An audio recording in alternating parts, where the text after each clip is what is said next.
About 11 years ago, I was guest hosting this program, and I was asked to interview Don Moore about something called Vision 2000. That was the last time that we sat across the table from each other, and today we're renewing acquaintance. He now has a new role with World Vision.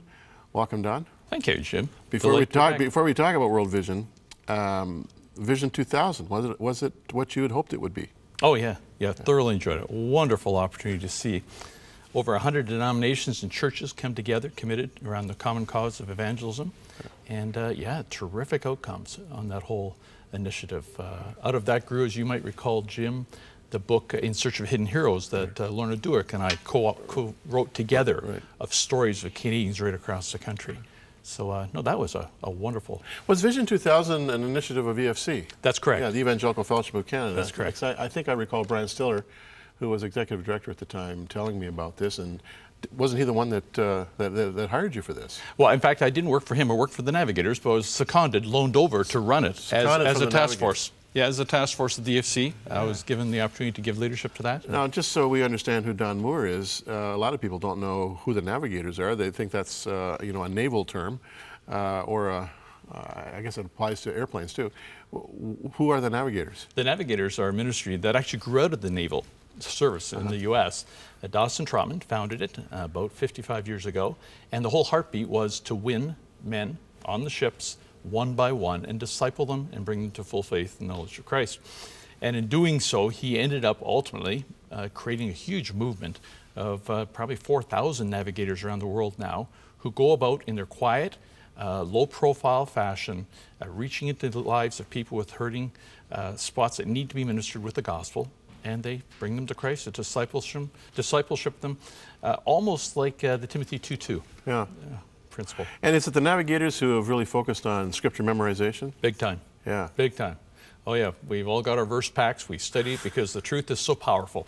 You get the truth imprinted in your mind that replaces all of the other stuff that we collect over the years that do not come from above but come from below. So you've memorized a few scriptures in your time? You want to believe it? I don't know how many hundreds. Wow. Yeah. And does it get easier the more you memorize? I mean, memorization can be really tough for most people. You know, the brain is like a muscle, and it needs to be exercised. And the more you exercise it, the more pliable, the more workable it becomes. And I had a relative who could stand up in front of large crowds, and he could quote 3 or 4 chapters of Romans, and then he'd do a page or 2 of Nietzsche, and then he'd do a little bit of Plato, and he'd come back to Acts. And I asked him this very question, and he gave me the same answer. He said, you know, Jim, it's like weightlifting. Yeah. He said initially it's really, really tough, but if you keep at it, it gets easier and easier. Exactly right. Now, World Vision, one of the most highly recognized Christian charities out there, maybe right up there in the same echelon as Salvation Army. Church Relations Ambassador, that's who you are. That's right. A new position. What's up with that? What is this? Well, you know, if you think about it, Jim, like an ambassador would be for Canada to another country. An ambassador basically goes to represent the government whom they're hired by. They build relationships, they build linkages, they provide access to resources.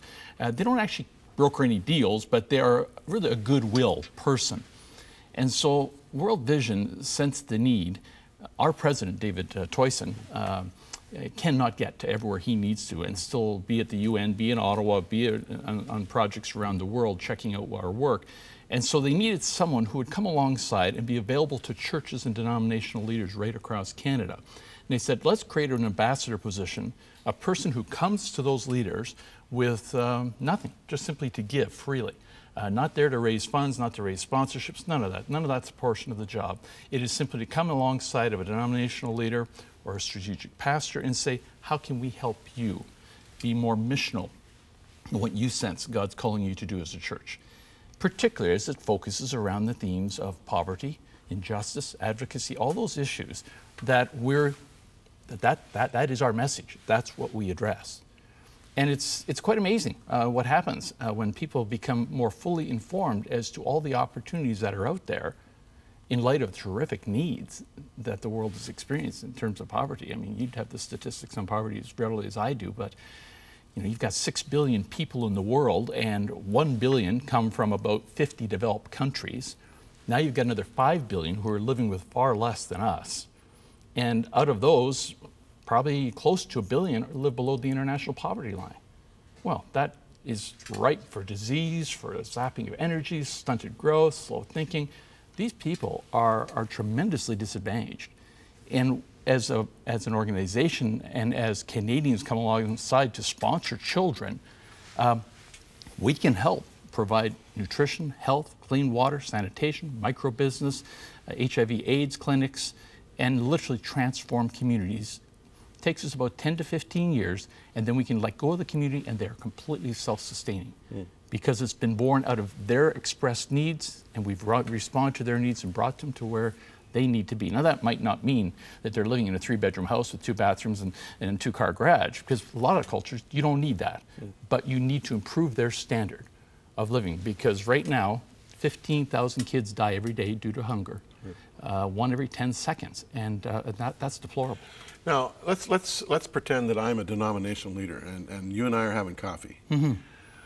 I've come into this meeting with a little bit of skepticism. He tells me, you know, he just was coming alongside to help me, but you know, this is a huge organization doing almost $1 billion of business a year here in Canada. You know, my denomination has 50 churches, and we're trying to develop our own medical program right now in the 3 countries we're working in overseas, and boy, we really could use World Vision, but I wonder if really, you know, this is a Trojan horse and I'm going to get sucked into the World Vision project. How do you deal with that kind of fear and suspicion on the part of a pastor? That's very normal, very natural, and some even don't even want to necessarily open the door. Yeah. But once you get in the door and they suddenly realize that we're simply here to support what they're doing, to affirm it, to bring alongside the expertise, the resources that we have, and literally give it away. Well, what's in this for you? I mean, you're now part of this major corporation. Right. But where's the win for World Vision in this? The win for us, in terms of this particular role, is to create the presence and the awareness that we are a servant to the church. And we are willing to help them accomplish their goals. We are not looking at having a denominations, just with the leader last week in Winnipeg, 50 churches, so 35, almost just the example you said. And I said to Jeff, I said, no, Jeff, you know, we're not here as the big boy in the block trying to come in and do a takeover of this, not at all. We're here to simply say, what's your heartbeat? He says, you know what my heartbeat is? He says, vast majority of our pastors are under 35. They'd love to see the leadership, Christian leaders in Palestine, have proper leadership development and training. I said, you know what, I'll go back and talk to our staff to see if we've got something. And just last night, an email I got from our church relations man in Tel Aviv, he said, you know what, I've got the perfect project, see if they'd be interested in that. Well, here's an opportunity for them to express their needs as a young leadership in a denomination, and they're looking for a place to invest in their interests, and here we happen to be able to do it. Now, that's not usual, but occasionally that sort of thing happens. And so I just become, in a sense, the mediator to make the connections happen. What's World Vision's track record with churches generally? Has it been a good one, or has it been checkered? How do you see it?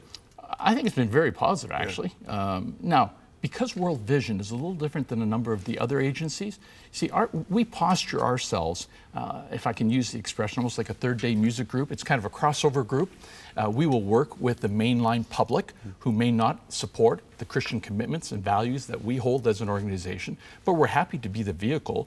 And because they recognize us as being full of integrity, they're almost quicker sometimes as a mainline public to give the money to us, knowing it will go out and knowing that 18% will be held back for operations, the rest gets to the field. But then the church itself, of course, is the other half. And that's where we want to continue to nurture our relationships, because that's, in a sense, our home.